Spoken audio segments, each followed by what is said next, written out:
Welcome to Virtual Wednesdays. My name is Francesca D'Alessio, and I'm so glad you could join us tonight. Tonight, we are thrilled to present a collaboration, a wonderful partnership with the Italian Cultural Institute of San Francisco. Tonight's program celebrates the amazing exhibition, Last Supper in Pompeii, From the Table to the Grave, on view at the Legion of Honor until August 29th.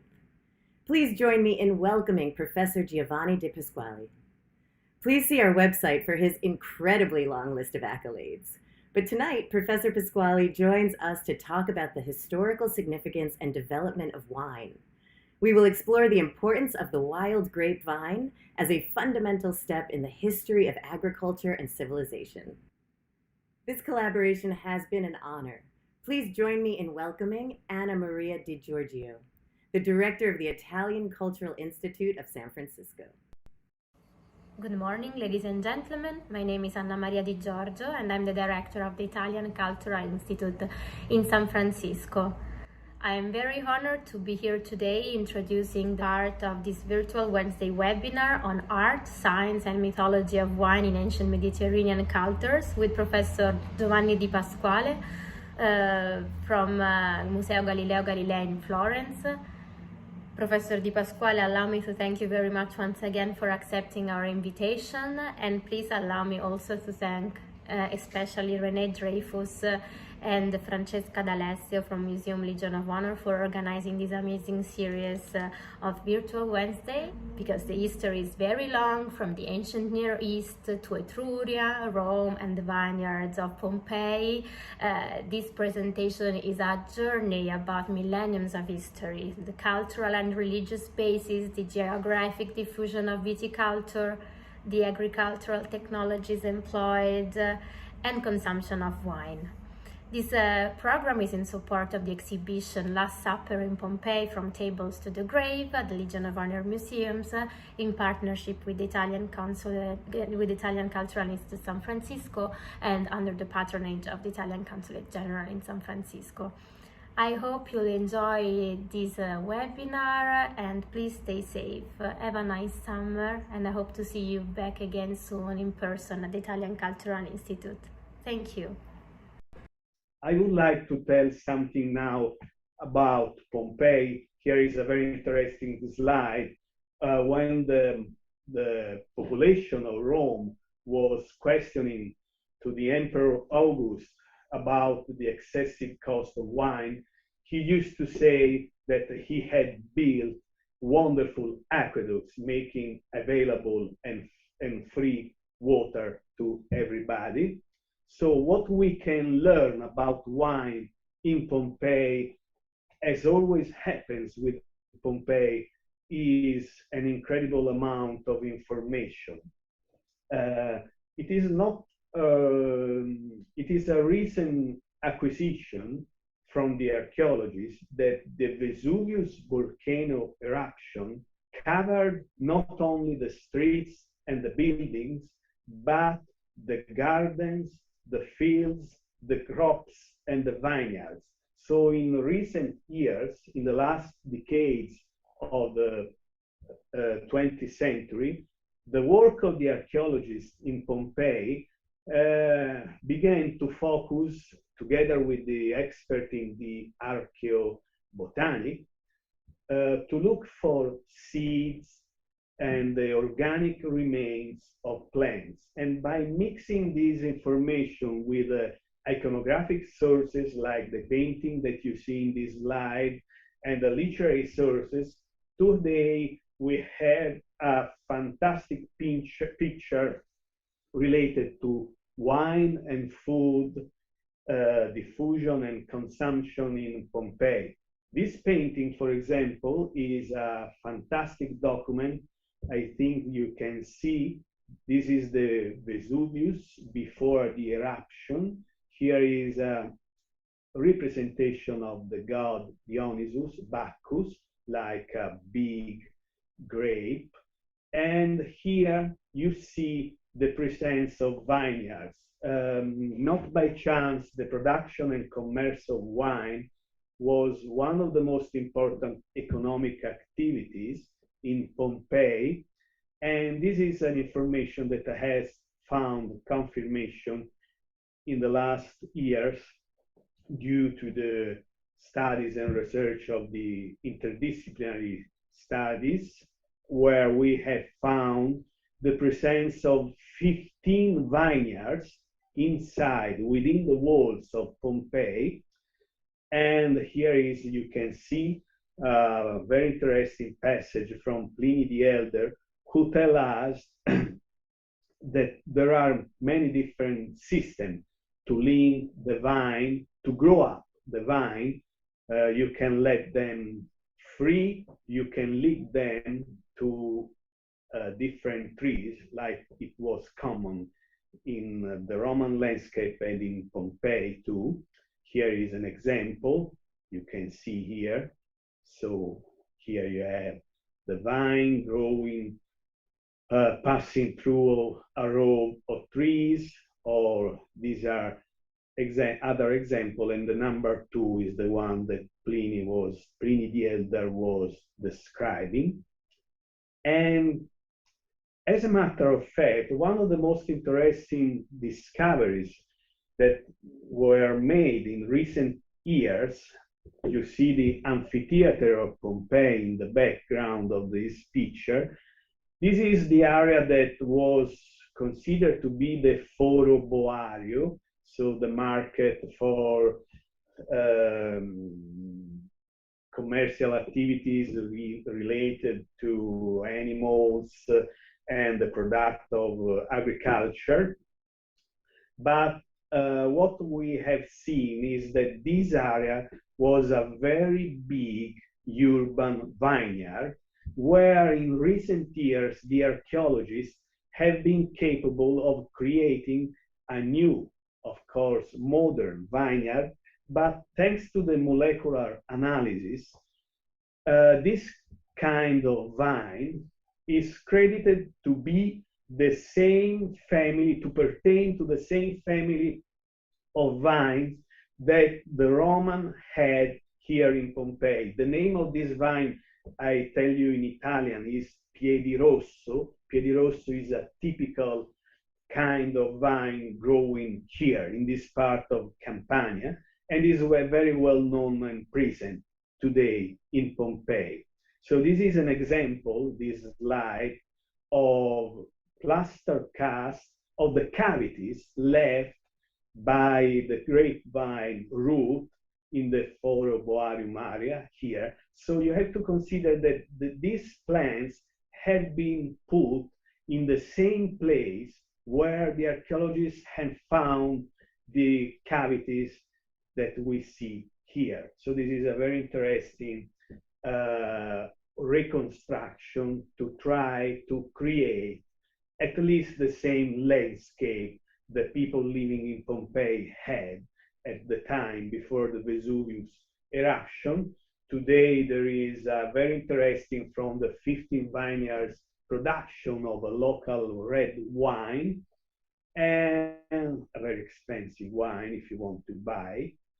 And as a matter of fact, Pompeii has seen the presence of many private little vineyards, like the one that we see in this slide, because there was a family production.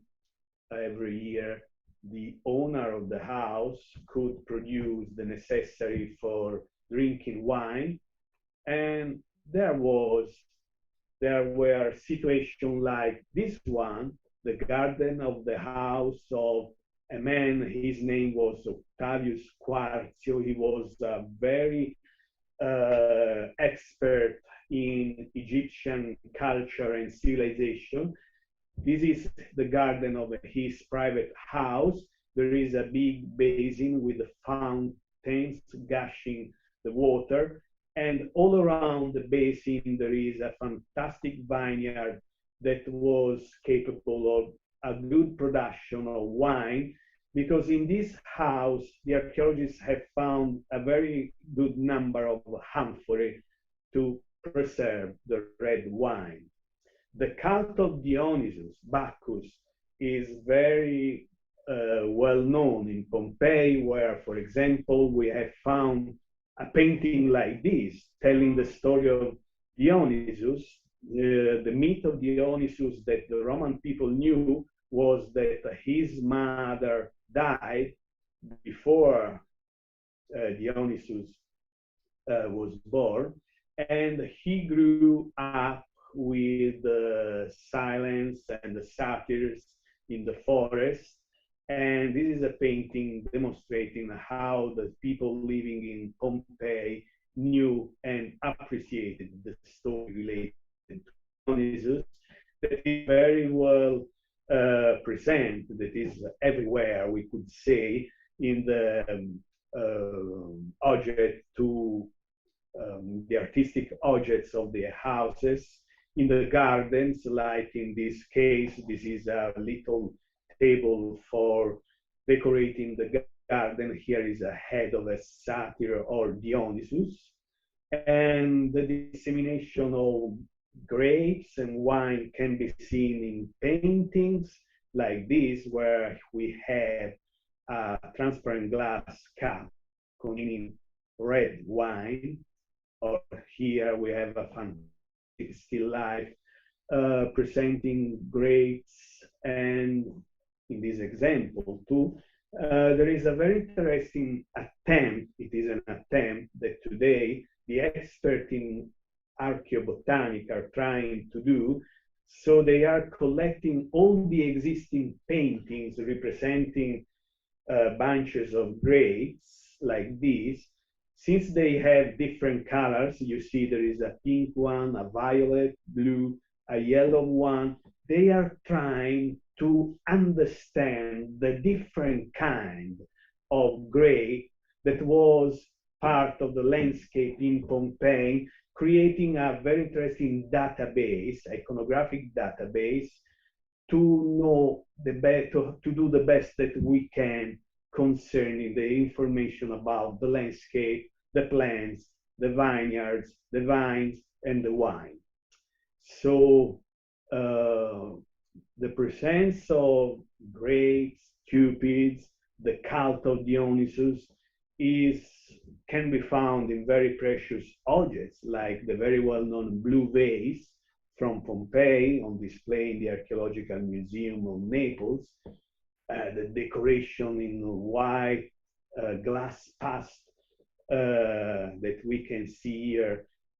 Everything that we see reminds us that Dionysus, Bacchus were playing a fundamental role in the life and in the economy of Pompeii and many other places in the Roman world. There were families in Pompeii that were deeply involved in wine production and commerce. This is a very well-known painting from the Vetti house, from the Vetti family house, showing the moment the amphorae are open and there is the new wine tasting. So the Vetti family was involved in the commerce of wine. We have found in Pompeii a very high number of amphoras, and the peculiarity of these amphorae is that in many cases they bear the name of the man who produced the wine and the name of the man that it was being sent to. So these are two very interesting information related to wine production and consumption. And in many cases, the amphoras found in Pompeii sometimes are from the Greek islands. And this is really interesting because we still can read the information about the provenience. So we have wine from Crete, from the island of Rhodes, the island of Kos, Chios, Tassos. So these are high quality wines that had a very important market in Pompeii too. What is really interesting, looking for the graffiti that are to be found in many cases in Pompeian buildings. For example, here we have a shopping list. This is a wall graffiti. So we can read the cost of cheese, 1 coin, the coin is the name, the Italian name, the Latin name is 1 asse. With the 4 assi, you have 1 sestertius. So the cost of the cheese was 1 coin, bread 8, olive oil 3, onions 5, and wine 2. So if this is true, what we can deduce is that the wine available in Pompeii for the mass of the people was a very poor wine, a poor quality. And this is something that we can read, we can know by reading the literary sources of the time, because Pliny and other authors describing the wine from Sorrento, from Pompeii, they say it is not one of the best wine that we can drink. There is a very nice wall graffiti message left from one people. He was one man, he was visiting Pompeii, and he writes, "I have eaten a fantastic bread, but if you want to drink wine, it's better if you go to Nocera." Nocera is a town southern to Pompeii, not far from Pompeii. And it is another proof concerning that probably the wine that was available to everybody in Pompeii was not the best quality wine. Here is another quoting from the Emperor Tiberius. He said that according to him, the doctors had agreed to give fame to the Sorrento wine, but it was not a good wine.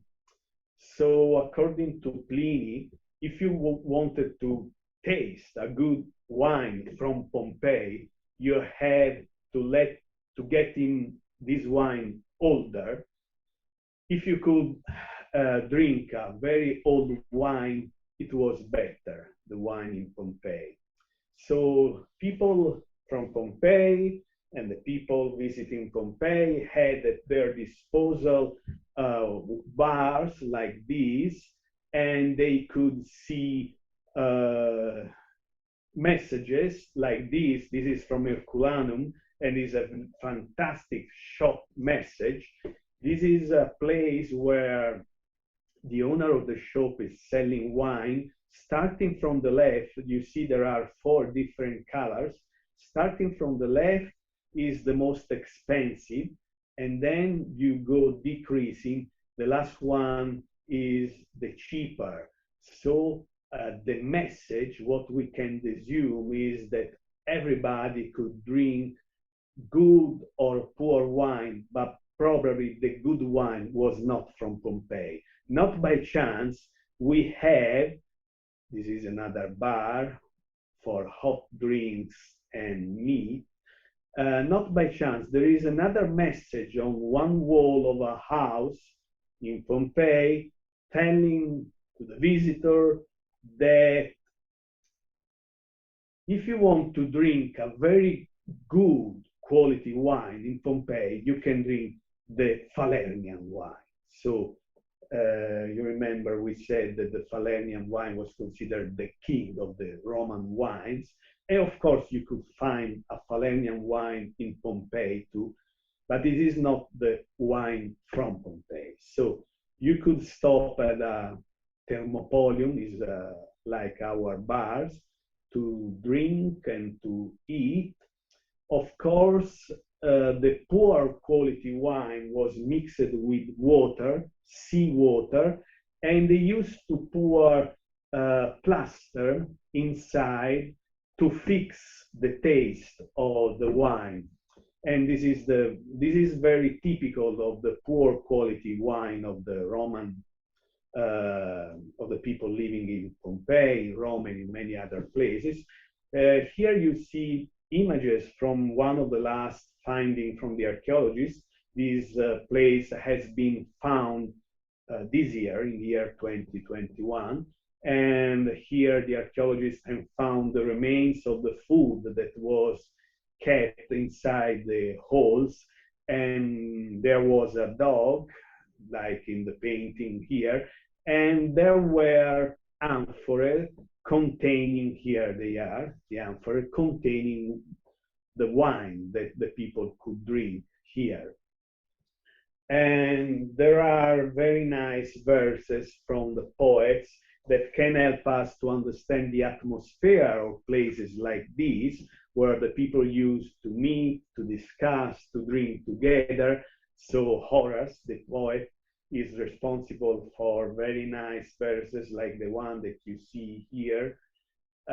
This is about the owner of a wine shop afraid because there are heavy drinkers, and he's very afraid.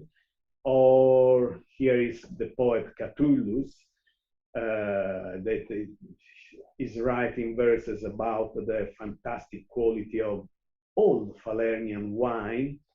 And here, once again, something that probably was common to see and to meet in Pompeii too, when the servant was pouring wine without washing his hands before, and the people protesting when the owner of the wine shop said, "Stop drinking wine."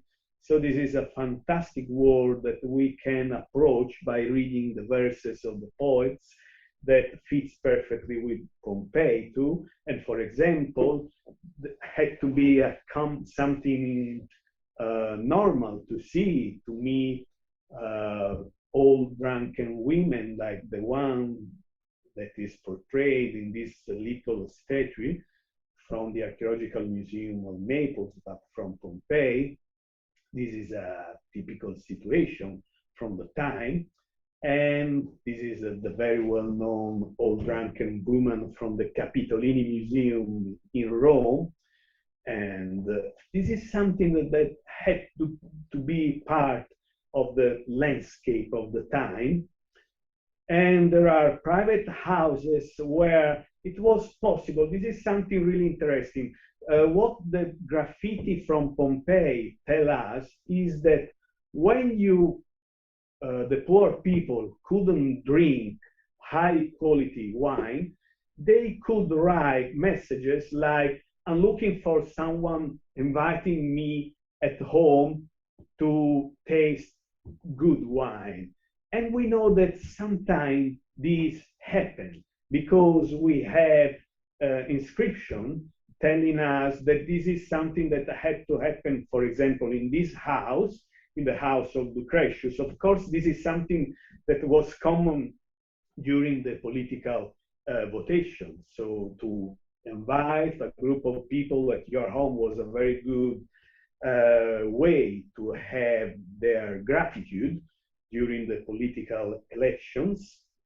This is something that happened, for example, in the house of the moralist, and the owner of this house is the protagonist of a very interesting thing, because he said, "Okay, I'm going to open the doors of my house to the poor people. I'm going to invite them to drink high quality wine, but let me write on the walls of my house a few messages dealing with good behavior you have to keep when you are within the walls of my home."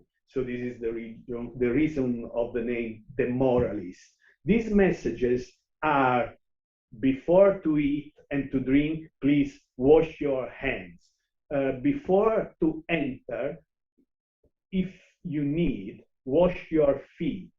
Don't drink too much wine. Keep good behavior, and so on. So this is a really interesting information that we derive. Of course, the convivium Pompeii was the same as we have seen in the Greek civilization of the symposium. There was a special furniture that was prepared to allow the participant to the convivium to stay together. There was a light holder for the light. There were braziers to produce the necessary heating system. There were tables and the triclinium couch that is the typical place for the convivium, and a lot of objects to mix the wine, to pour wine that was mixed with the honey, spices, and many other ingredients. And what is really interesting to us, I'm going to conclude, is that when we find the necessary objects for the convivium, for drinking, we can understand, looking at the materials of these objects, we can understand the social level of the owner of the house. Bronze was very common. Silver tableware decorated with grapes, bunches, tell us something about the high level of the owner of the house, of course, like in this case. And this case, for example, to taste the wine. Clay objects and bronze objects were disseminated everywhere. So poor class using clay objects, medium class bronze objects, high class silver and gold objects. But what was an incredible revelation was the use of transparent glass. Transparent glass has been found in a very high number of objects everywhere in the houses of Pompeii and Herculanum. And this is not new, but thanks to the dissemination of the blowing glass technique, the presence of transparent material. Today we don't care because we are familiar with a lot of transparent objects around us, but we have to consider that the dissemination of transparent containers at the time was an incredible revelation, making the transparent glass the favorite container for wine and for food.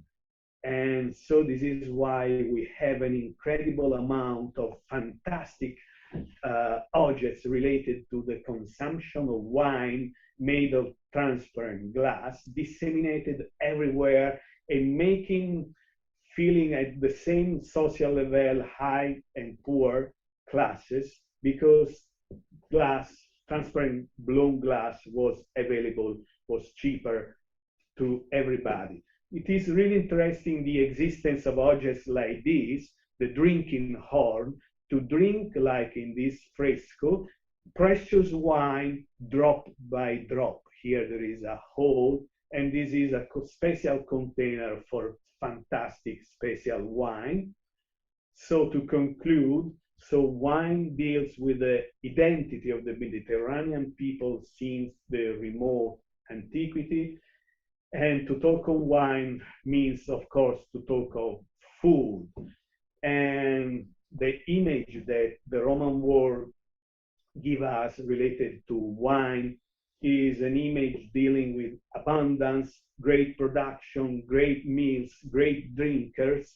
And this is something that we can understand when we look at mosaics like this, with litter scattered on the floor, where we can see chicken legs, dried fruit, vegetables.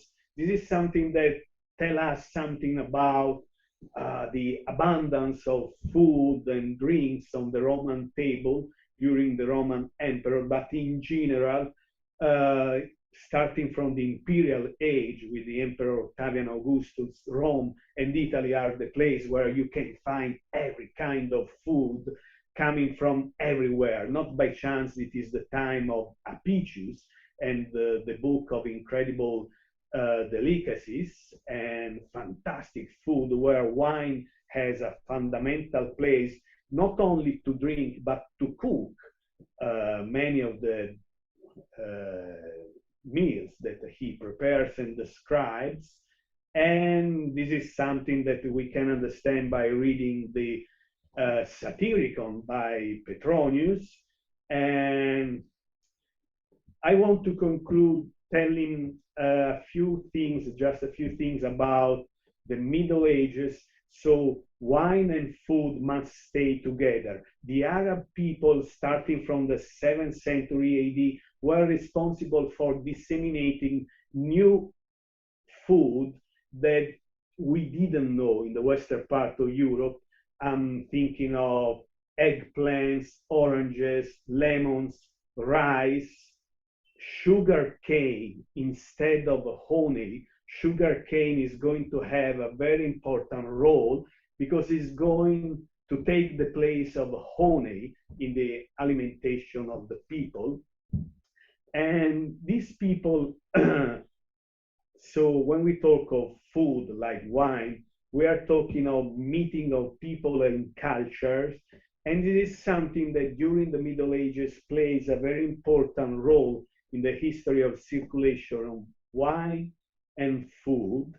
So the poor people who cannot drink the fantastic wine that we have seen in Rome and we will see and we have seen in Pompeii and later, are the protagonists of a fantastic invention, what we use to define the land of Cuccagna. Cuccagna is an Italian word, means a fantastic land where you don't have to work. If you work, you have, your destiny is to go to spend your life in jails.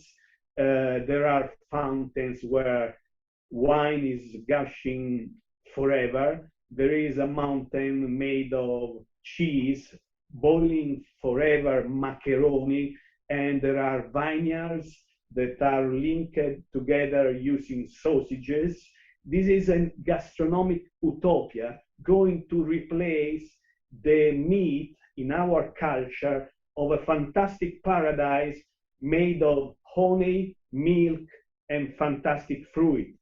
Today we would describe it like a paradise for vegetarian people. So the fantasy of the people in the Middle Ages create the poor people, creates the fantastic land of Cuccagna, where you can eat what you like and what you love, what you want every day. Described by Italian poets during the Middle Ages, painted by Bruegel the Elder. This is the best representation of the land of Cuccagna, where you can find food in your plates without looking for it. And this is a fantastic mountain made of cheese. And what happens now is that in the Middle Ages, to accompany the new variety of food, we have the Christian church responsible for the diffusion of the vineyards in places where the sun is not so strong, like all around the Mediterranean basin.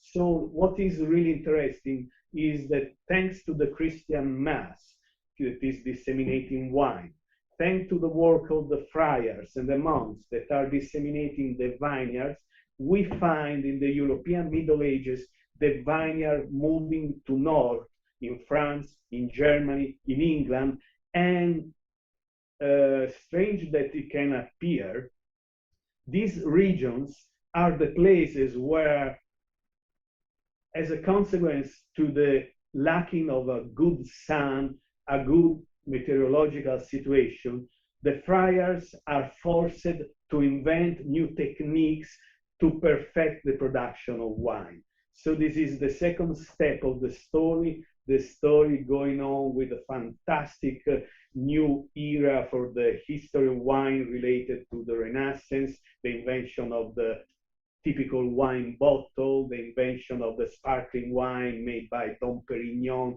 in northern France.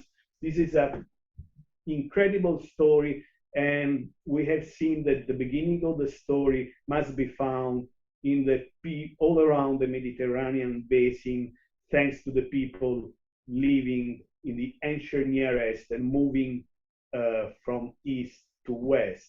The last slide that I want to share with you is related to this man, one of the most educated cultural figure of our civilization. His name was Lorenzo Valla. He wrote that we cannot find words to celebrate good wine. We humans are superior to other animals in two things: in expressing our feelings with words and in drinking wine. But it is not always pleasant to talk and to listen people talking, while it's always nice to drink good wine. Oh, okay. If I can stop here, if you have questions, I'm here. Professor Di Pasquale, that was such a wonderful, wonderful presentation. I'm just thrilled with the information that you brought to us, and oh, how I wish I could just transport you to San Francisco so you can walk through the exhibition with me, because you'll find so many of the things that you spoke about that are represented in the exhibition. And you can enlighten us to even more about what is on view. I can't thank you enough for what you've presented today. I start the exhibition with an image of Dionysus, of Bacchus, and that's because we think of him as a god of fertility, the dying god who then is resurrected, and so we present him as one of the important gods at Pompeii. And since the exhibition is all about food and wine and new information about it, he seemed like the logical person, the logical god to be opening the exhibition and welcoming people into it. So I also thought perhaps you might say something more about the worship of the gods for agriculture and for not only the growing of food and wine, the imbibing of wine and eating of food, and the distribution, and the gods that needed to be worshipped for all of this to happen. Being involved from many years in studying the mechanical technology of antiquity, so the production of food and wine in my studies is something that I like to consider.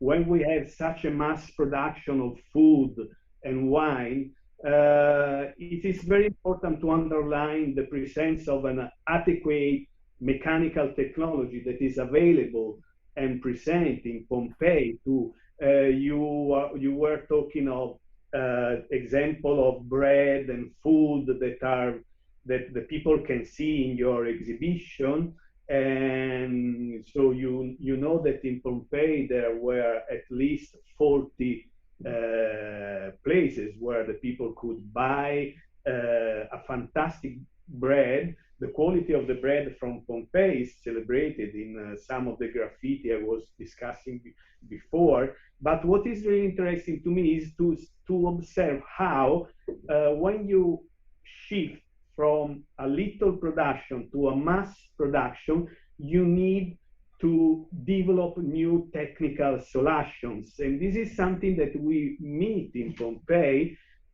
because we have mills operating by human beings, workers. We have mills operating by animals, donkeys, and we have an incredible amount of mills disseminated in Pompeii, telling us something about a kind of industrial production. And the same happens with wine, where we have wine presses machines pertaining to the old kind, with a very big, heavy wooden beam pressing the grapes, like the one in Villa dei Misteri. But we can see the new kind that Pliny the Elder is celebrating like the best they have at their disposal, made of a screw press, pressing in a fantastic way the grapes, grasses, and olive oil. So what is really interesting to me is to consider how the people living in Pompeii they were developing a new kind of technical solution to be capable of have a local and commercial production. Yeah. I'm really interested in that, especially since, as you pointed out, that there were the large scale agriculture. There were the farms, but also within the city walls and even within the gardens, there was the growing of food, uh, fruit, vegetables, all of this within the city walls as well. So there was large scale production, as well as just for the home. One assumes one could live off the land if one was had had the means to do so. Um, I also know that, well, I would assume, I mean, you talk about a crushing of the grapes. Uh, I assume that it was still also done by feet, as well as by the machine that was found in the Villa of the Mysteries. Yeah. Yeah, this is a very interesting observation because stone basins, stone vats were part of the Mediterranean landscape. So to crush the grapes by feet were very popular in the Mediterranean landscape. And I think that when the people were moving across the Mediterranean Sea, they had to see a fantastic landscape made of vineyards everywhere in the northern part of Africa, in Sicily, in Greece, and in the southern part of Italy. So basins for crushing the grapes by feet. So this had to be something that had to be familiar to the people of the time. Of course, we wouldn't like to taste that wine. And not by chance was very important the role of the people that was responsible for mixing in the correct proportion water and wine. So, but in any case, the story of wine is the story of a gift that the gods decided to give to the human beings to make our life easier when we are in troubles. So that you bring up a very important part of the story, and in the exhibition we have a lararium, we have the lares, and it's right next to that fresco of Bacchus and Vesuvius that you showed. And we did that because of the fact that we know that the gods were everywhere in Pompeii, and that to have the good crops. I mean, you'll have Bacchus turning into the bunch of grapes because he must have been so important to that household, that perhaps this is where their money came from. But I'm interested also in the wine estates, and I know they were situated everywhere around Pompeii. And we have in our exhibition some of the amphora, the wine amphora, that were found in Oplantis. And we also have the Lady of Oplantis as our, well, wow. as our witness for, you know, an actual person who is encased in resin, who represents our witness to the tragedy that happened in 79 AD. But Oplantis is so interesting to me because they found, I don't know, over 1,000 wine amphora, as well as pomegranates. And this is distribution on a large scale. So somebody must have liked Pompeian wines for them to be distributed so widely. What do you think? Yeah, maybe you are right because I read something about this new finding, and yeah, I think that maybe this is the beginning of the story. So it is really interesting to see that when we talk of mythological age, uh, we find some kind of confirmation thanks to the archaeology. So the Mount Ararat is one of the oldest places where the archaeologists have found remains of vines. So the same is with the Caucasus and the myth of the Argonauts looking for a fantastic land, fantastic for the precious metals and for the landscape. And so the same is with the Atlantis.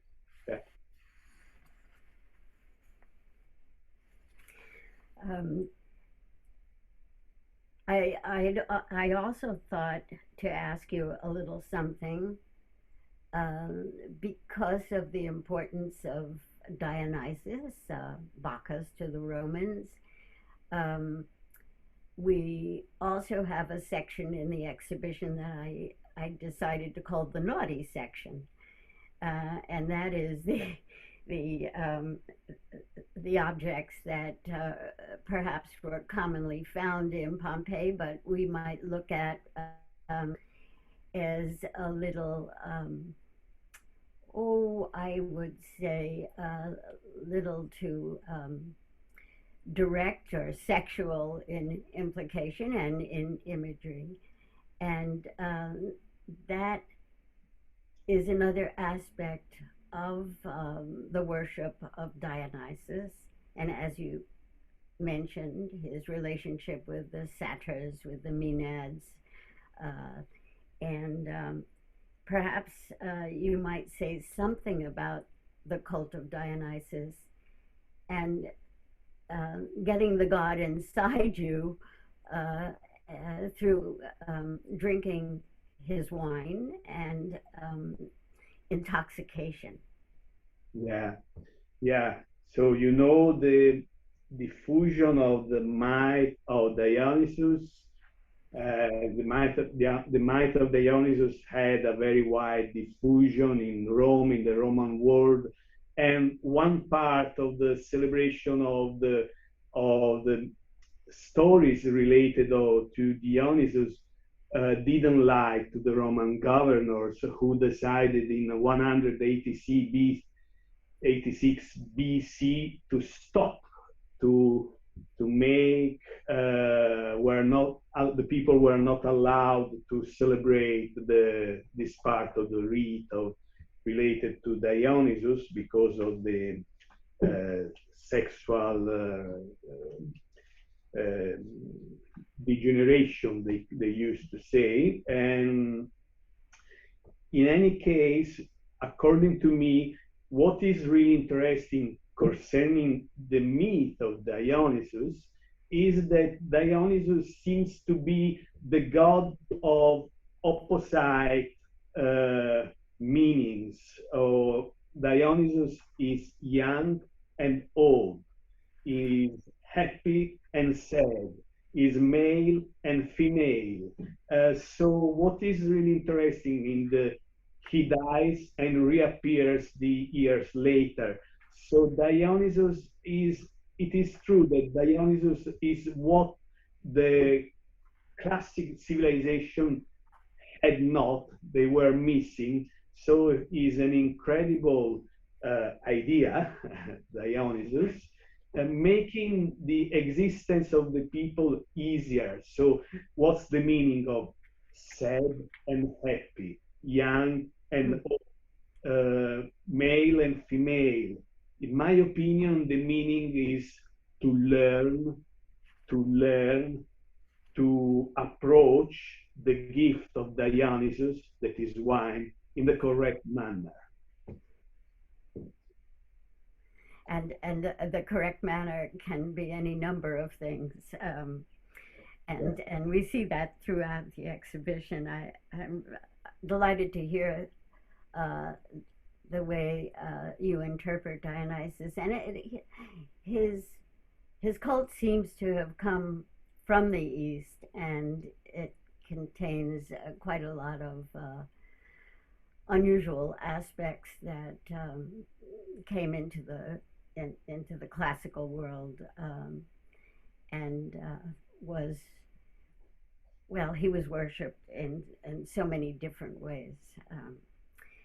In Pompeii, the whole paintings from the Villa dei Misteri. Yeah.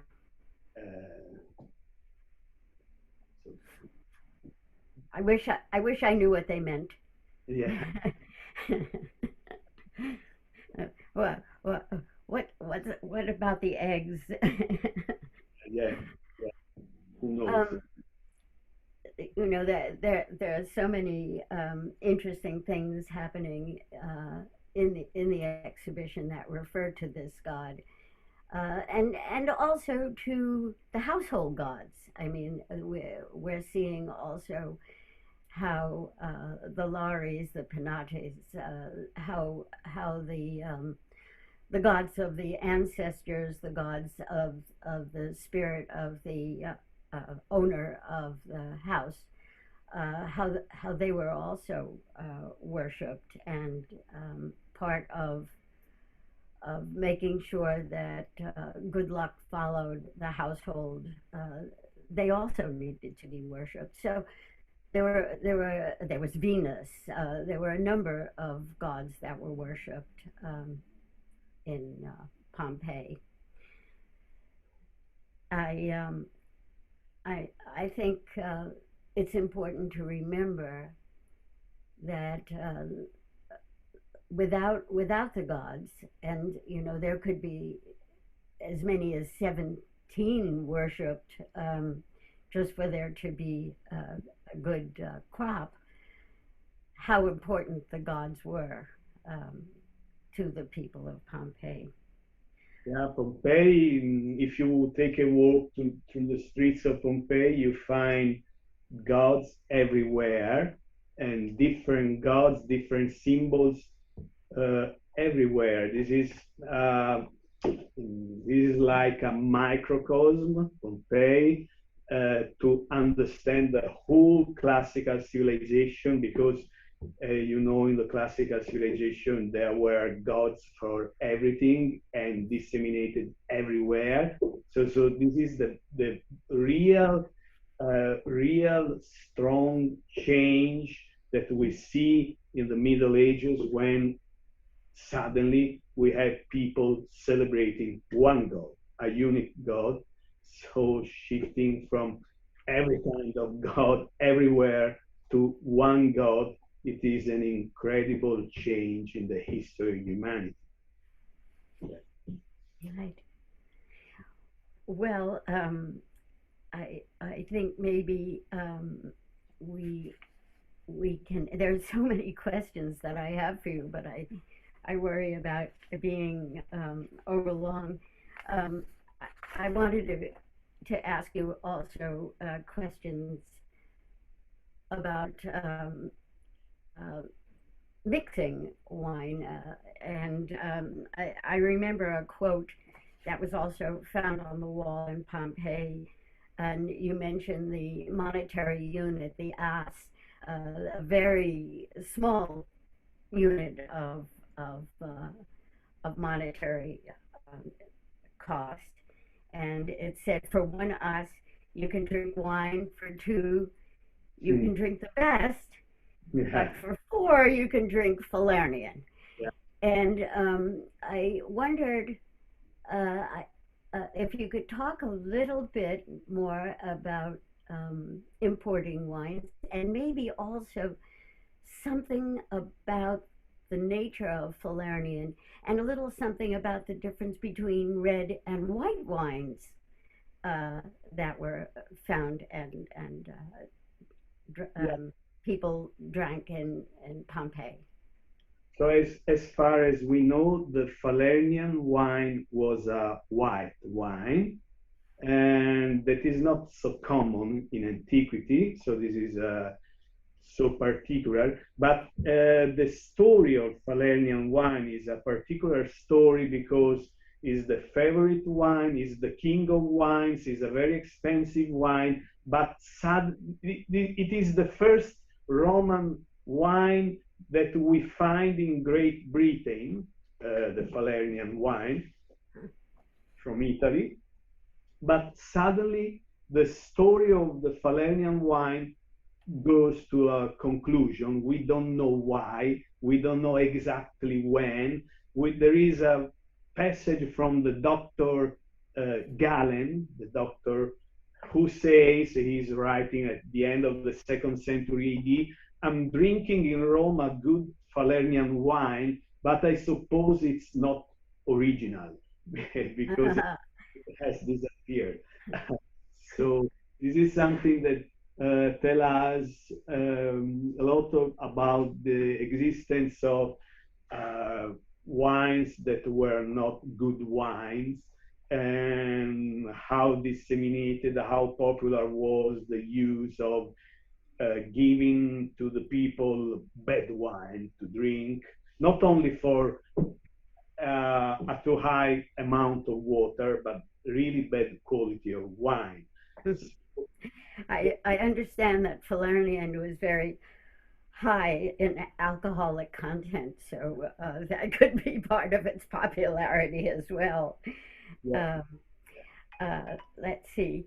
I guess the last thing that I wanted to ask you was about mixing wine and well, you mentioned water, you mentioned seawater. Sometimes I understand it was also, I guess you could mix it with honey, and then also, and this is a little horrifying, but it could be mixed with garum, the fish sauce. Yeah. It must have been terrible wine too. And cheese and spices, and of course what we can say is that the worse was the quality of the wine, the more they were adding ingredients, of course. And I think I can drink to that. Well, this, as I say, we could go on all day. I just am really appreciating your vision, your knowledge, your take on wine from the ancient times, and it goes back so much further than I had ever thought. And also how interesting that a vineyard was found on Mount Ararat, where Noah's Ark was supposed to have landed, right? So maybe he actually did plant. So maybe the fathers of the church are right when they tell us the story of Noah planting a vineyard and getting drunk as a first step of the new era of the human beings. So there is a very nice passage in a scholar from Byzantium at the beginning of the new millennium. His name is Michael Psello. He writes the celebration of wine, Laus Vini, celebration of wine. And in this book, he writes that it is a fundamental event, the story of Noah, because it means that the story of human beings begins with something related to pleasure, drinking wine. So the second part of humanity history begins with something related to pleasure, dealing with the drinking of wine. Something that is not St. Ambrose, in commenting this passage, he was right. He said, how is it possible? It is not necessary to survive. And then he says, well done, because to the necessary God the Christian God will provide the necessary to survive. So wine was not necessary, so well done. So, well, with that, my very last question is: can you tell us again the red wine, the family of red wine that grew in Pompeii, in those fertile vineyards, and what it is called today? yeah, I tell you in Italian is piedi rosso. Piedi is like feet, rosso is red. Got it. All right. So Yeah, from the foot of Vesuvius, we get our red wine from that region. yeah, like is the quality, is the kind of vine the archaeologists have found. At the end of the 19th century, there was the Phylloxera disease going to kill the greatest part of vines in Italy, in Europe, and everywhere. But it seems that in Pompeii, we have two, three very big and very old vines that survived to the Phylloxera, and they are from the Piedi Rosso family. Well, thank you so much. I'm going to run out and find that wine right now and drink to your wonderful talk. Thank you so much. We all enjoyed it and look forward to hearing from you again, perhaps about the Etruscans. Sure. Thank you, Renee. It was a pleasure to meet you, and would have been better to be there to look at your exhibition. I'm going looking to the website of the museum to see something about the exhibition, and so it was a pleasure to meet you all here. Thank you so much. Thank you.